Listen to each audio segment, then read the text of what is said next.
নমস্কার, আমি তোমাদের একটা কবিতা বলছি। আজ শুভ বিকালবেলা। আজকে চকলেট ডে। তো চলো আজ বিশেষ দিনে একটা ছোট্ট কবিতা বলছি, শোনো তোমরা।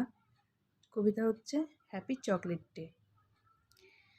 সকাল থেকে কর্তাবাবু হয়েই হন্তদন্ত, বললে খোকা গেলি রে কোথা, দুটো চকলেট আনতো। খোকা বলে ও হে ও বাবা, চকলেট করবে কি, খাবার কৌটোয় আছে নোনতা, দু চারটে খাবে নাকি। বাবা বলল বুদ্ধু খোকা, নোনতাতে হবে কি, তোর মাকেই দেব চকলেট, চকলেট দিতে ফাঁকি। শুনে গিন্নি এলেন তেড়ে, বললে এ কি ভীমরতি, ছেলের কাছে চাইছে চকলেট, দেখাচ্ছ প্রেম প্রীতি।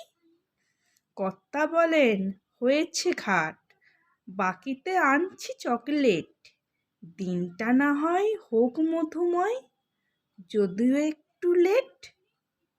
ধন্যবাদ।